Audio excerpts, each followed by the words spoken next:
Bagaimana jika aku katakan, di dalam tubuhmu ada sebuah tali rahasia yang menghubungkan otak, jantung, dan sesuatu yang lebih dalam, yang selama ini para sufi sebut sebagai pusat kesadaran batin. Ia tidak terlihat, ia tidak bersuara, namun ia menentukan apakah kamu hidup dalam kecemasan atau ketenangan, dalam kekacauan atau kejernihan. Namanya vagus nerve. Selama ribuan tahun, manusia mencari jembatan antara pikiran dan jiwa. Para filsuf berbicara tentang keselarasan akal dan hati. Para pertapa menyepi untuk menemukan ketenangan batin. Para tabib kuno memahami bahwa napas dan detak jantung menyimpan rahasia keseimbangan hidup. Namun di era modern, ilmu saraf menemukan sesuatu yang mengejutkan. Sebuah saraf panjang yang menjulur dari batang otak turun ke jantung, paru-paru, hingga ke perut. Seolah-olah ia adalah kabel kosmik dalam tubuh, membawa pesan dari otak ke organ dan dari organ kembali ke otak. Dan disinilah misterinya bermula. Mengapa ketika kita bernapas perlahan, hati terasa tenang? Mengapa zikir, doa yang khusyuk atau meditasi mendalam bisa mengubah kondisi fisik kita? Mengapa rasa syukur membuat dada terasa lapang? Semua ini bukan sekedar sugesti. Di balik pengalaman spiritual dan ketenangan batin, ada mekanisme biologis yang bekerja dalam senyap. Sebuah sistem yang jika diaktifkan, mampu menyembuhkan trauma, menurunkan stres, bahkan mengubah cara kita merespons kehidupan. Dalam video ini, kita akan menyelami rahasia vagus nerve sebagai jembatan tersembunyi antara otak, jantung, dan kesadaran terdalam manusia. Kita akan menelusuri jejaknya dalam tradisi kuno, mengungkap sisi ilmiahnya, dan memahami bagaimana pengetahuan ini mungkin telah ada sejak lama, hanya saja kita lupa cara membacanya. Bersiaplah, karena setelah memahami rahasia ini, kamu mungkin tidak akan pernah memandang napas, detak jantung, dan ketenangan dengan cara yang sama lagi. Sebelum kita melangkah lebih jauh, izinkan aku bertanya sesuatu. Tulis di kolom komentar, kota atau negara mana yang sedang menyaksikan video ini. Aku ingin tahu sejauh mana gelombang kesadaran ini telah sampai. Apakah ia bergetar di Jakarta, Kuala Lumpur, Istanbul, atau mungkin di sudut sunyi Eropa dan Amerika? Karena menariknya, rahasia yang akan kita bahas malam ini bukan milik satu bangsa. Ia adalah warisan manusia. Dan jejaknya telah ada jauh sebelum istilah vagus nerve ditemukan oleh dunia medis modern. Dalam tradisi Yunani kuno, para tabib seperti Hippocrates meyakini bahwa kesehatan bukan hanya soal tubuh, tetapi keseimbangan antara pikiran dan emosi. Mereka mengamati bahwa kondisi mental seseorang mempengaruhi detak jantung, pernafasan, dan bahkan pencernaan. Sebuah intuisi awal tentang sistem saraf otonom yang kini kita pahami. Di timur, para praktisi yoga kuno berbicara tentang prana yang mengalir melalui saluran energi. Mereka mungkin tidak menyebutnya saraf vagus, tetapi teknik pernafasan dalam, pranayama, secara misterius mengaktifkan jalur yang sama, memperlambat detak jantung, menenangkan pikiran, dan membawa tubuh ke keadaan damai. Apakah ini kebetulan? Atau mungkinkah para bijak masa lalu telah merasakan apa yang baru dijelaskan oleh neuroscience hari ini? Istilah vagus sendiri berasal dari bahasa Latin yang berarti mengembara. Saraf ini memang mengembara. Ia menjulur dari batang otak hingga ke organ-organ vital. Seolah-olah ia adalah utusan sunyi yang membawa pesan antara pusat kesadaran dan pusat kehidupan. Namun di zaman modern, pengetahuan sering dipisahkan. Ilmu berdiri sendiri, spiritualitas berdiri sendiri. Padahal dahulu keduanya menyatu. Mengapa pengetahuan ini terasa seperti rahasia yang terlupakan? Karena peradaban modern terlalu fokus pada kepala, rasionalitas, logika, analisis, dan melupakan kebijaksanaan tubuh. Kita hidup di otak, tetapi terputus dari hati. Kita berpikir cepat, tetapi bernafas dangkal. Padahal, jika kita menelusuri jejak sejarah, para peradaban kuno selalu menekankan satu hal. Ketenangan batin bukanlah sesuatu yang abstrak. Ia memiliki jalur. Ia memiliki mekanisme. Ia memiliki pintu masuk. Dan mungkin pintu itu adalah vagus nerve. Di bagian berikutnya, kita akan mulai membedah bagaimana saraf ini bekerja, bukan hanya sebagai struktur biologis, tetapi sebagai jembatan yang menghubungkan pikiran, emosi, dan kesadaran terdalam manusia. Siapkan dirimu, karena kita akan masuk lebih dalam. Sekarang, sebelum kita masuk lebih dalam, aku ingin kamu melakukan sesuatu yang sederhana. Tarik nafas perlahan, tahan sejenak, lalu hembuskan dengan lembut. Biarkan bahumu turun, biarkan rahangmu rileks. Tidak perlu terburu-buru. Video ini tidak akan kemana-mana. Dan semakin tenang kamu menyimak, semakin dalam pemahaman ini akan meresap. Karena untuk memahami rahasia vagus nerve, kamu tidak hanya perlu berpikir, kamu perlu merasakannya. Saraf vagus adalah jalur utama dari sistem saraf parasimpatik, sistem yang bertanggung jawab atas keadaan rest and digest. Jika sistem simpatik adalah mode siaga, lari atau lawan, maka vagus adalah mode aman, mode pulang. Bayangkan tubuhmu seperti sebuah kerajaan besar. Otak adalah rajanya, jantung adalah jenderangnya, paru-paru adalah gerbang angin, perut adalah dapur kehidupan. Namun di antara semuanya, ada seorang utusan setia yang membawa pesan dua arah, dari raja ke seluruh kerajaan dan dari seluruh kerajaan kembali ke raja. Itulah vagus.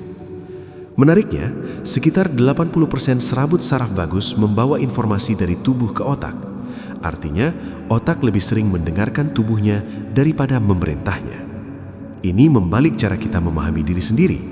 Ketika jantung berdetak cepat, otak menerima pesan ada bahaya.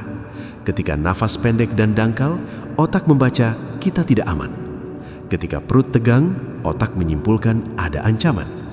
Namun ketika nafas dalam dan lambat, ketika jantung stabil, ketika tubuh merasa aman, vagus mengirimkan pesan berbeda. Semua baik-baik saja.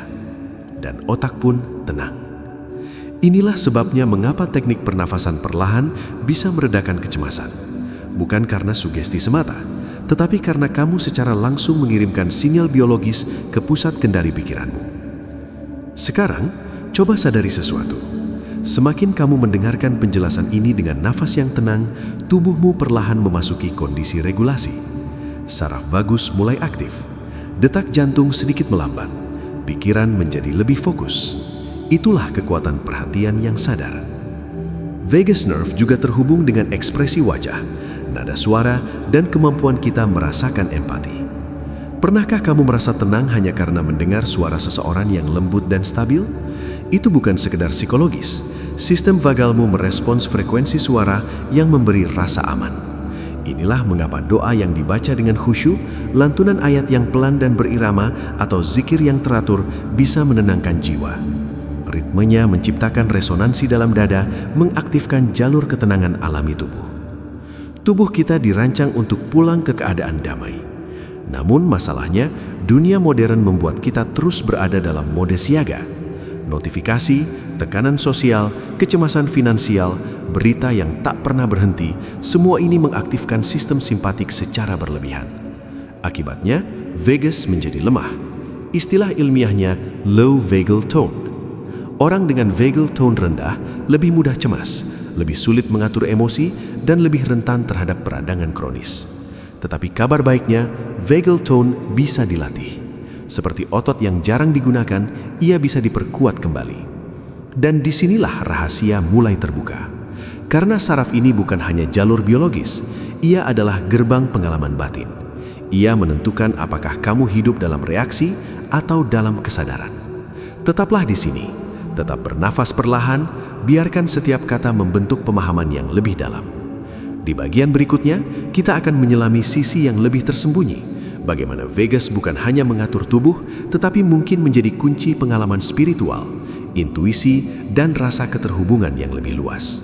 Dan disitulah rahasianya benar-benar mulai terungkap. Sekarang, kita masuk ke lapisan yang lebih dalam. Jika di bagian sebelumnya kita melihat vagus sebagai jalur biologis ketenangan, maka di sini kita akan melihat paradoksnya. Saraf ini tidak hanya mengatur tubuh, ia membentuk cara kita mengalami realitas.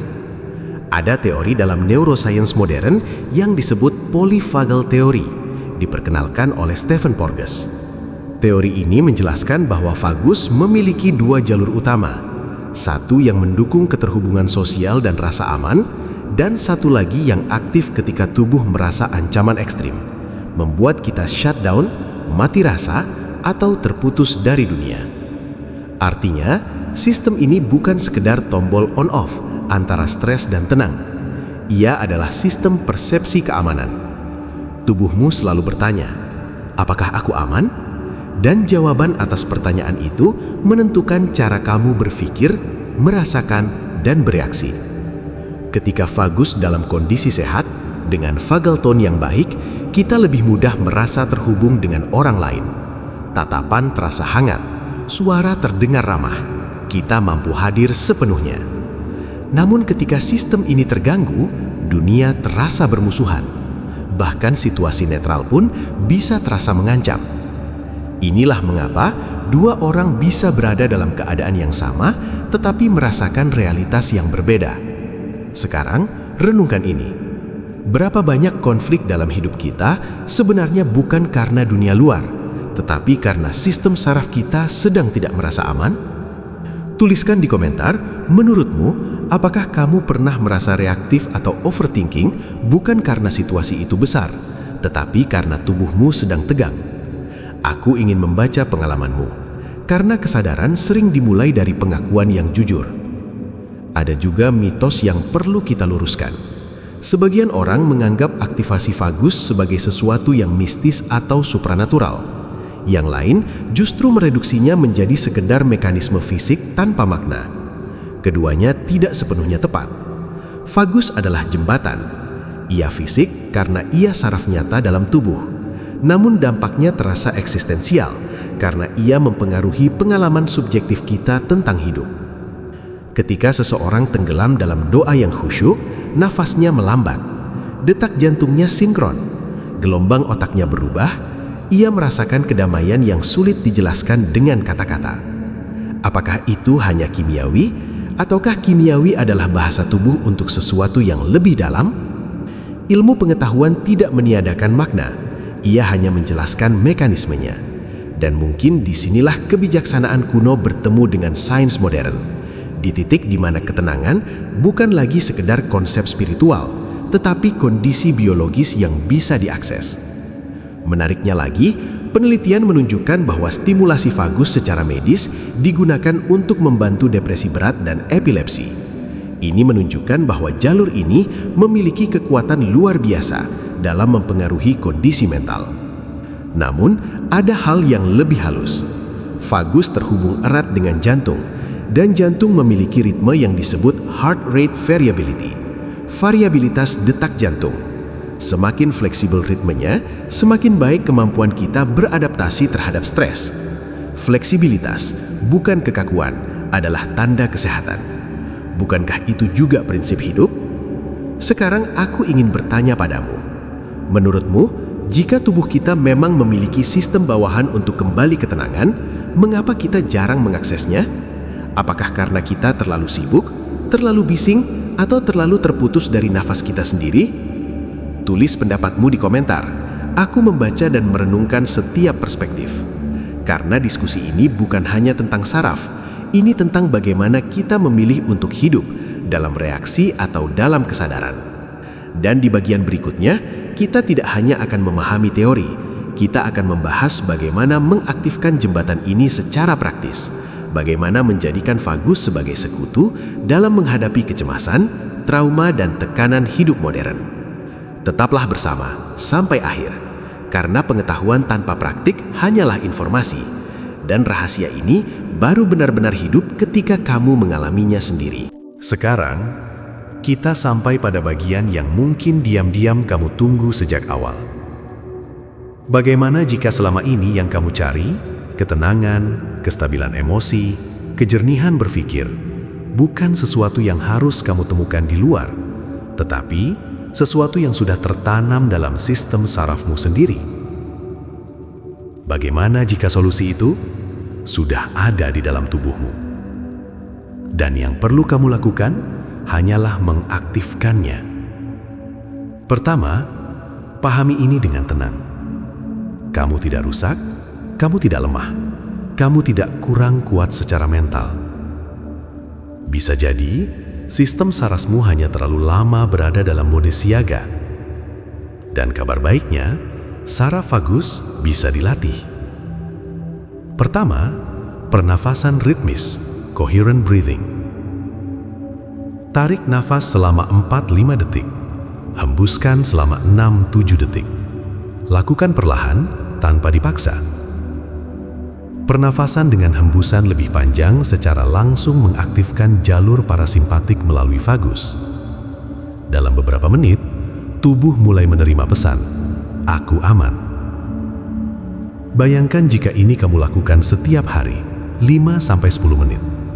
Dalam beberapa minggu, sistem sarafmu mulai belajar pola baru, pola tenang. Dan mungkin inilah yang selama ini kamu butuhkan. Bukan motivasi berlebihan, bukan pelarian, tetapi regulasi. 2. Suara dan getaran. Vagus terhubung dengan pita suara. Itulah mengapa melantunkan doa, membaca dengan suara lembut atau bahkan humming sederhana bisa menstimulasi saraf ini. Coba dengungkan suara dengan lembut selama beberapa menit. Rasakan getarannya di dada dan tenggorokan. Tubuhmu merespon getaran itu sebagai sinyal keamanan. Tidak heran jika lantunan ayat suci yang dibaca perlahan bisa membuat dada terasa lapang. Ritme dan resonansinya bukan hanya spiritual, ia biologis. 3. Paparan air dingin dan kesadaran tubuh. Membasuh wajah dengan air dingin atau mengakhiri mandi dengan air sedikit lebih dingin dapat mengaktifkan refleks vagal. Namun yang lebih penting adalah kesadaran saat melakukannya. Bukan sekedar praktik, tetapi kehadiran. 4. Koneksi sosial yang tulus. Tatapan mata yang hangat, senyum yang tulus, percakapan yang penuh perhatian. Semua ini meningkatkan vagal tone. Tubuh manusia dirancang untuk merasa aman dalam keterhubungan. Itulah sebabnya isolasi berkepanjangan bisa terasa menyakitkan secara fisik. Sekarang, perhatikan ini. Jika kamu mulai melatih vagus secara konsisten, perlahan-lahan kamu akan merasakan perubahan.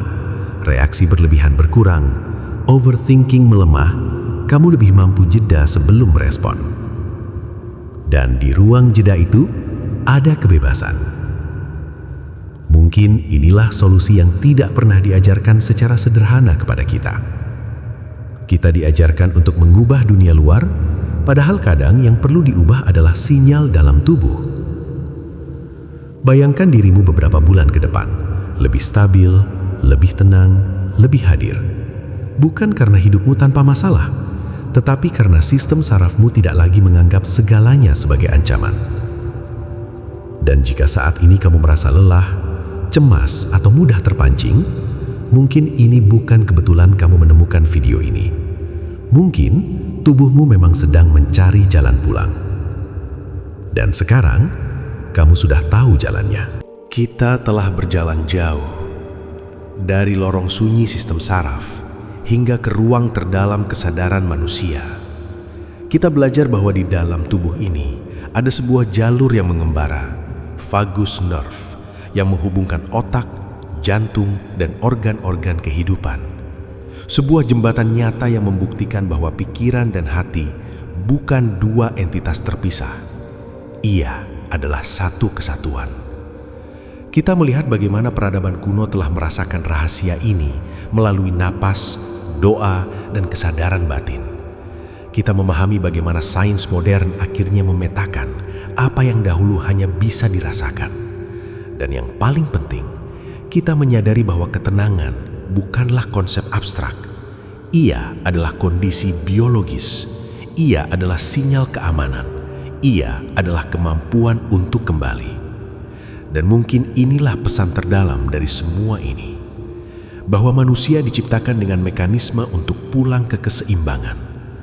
Di tengah dunia yang bising, penuh tekanan dan serba cepat, tubuhmu masih menyimpan tombol tenang. Masih ada jalur yang bisa kamu aktifkan. Masih ada ruang jeda sebelum reaksi. Masih ada kesempatan untuk memilih kesadaran daripada impuls. Pertanyaannya sekarang bukan lagi apakah ketenangan itu nyata, tetapi apakah kamu bersedia melatihnya? Karena rahasia terbesar bukanlah bahwa vagus nerve itu ada. Rahasia terbesarnya adalah ia selalu bekerja, bahkan saat kamu tidak menyadarinya. Jika video ini membuka perspektif baru untukmu, tuliskan satu kata di komentar yang menggambarkan apa yang kamu rasakan sekarang. Tenang, tersadar, terhubung. Dan bagikan video ini kepada seseorang yang mungkin sedang lelah secara batin. Karena bisa jadi, yang ia butuhkan bukan nasihat panjang, tetapi jalan pulang ke dalam dirinya sendiri. Tarik napas perlahan, hembuskan, dan ingat, jembatan itu tidak pernah hilang. Ia ada di dalam dirimu.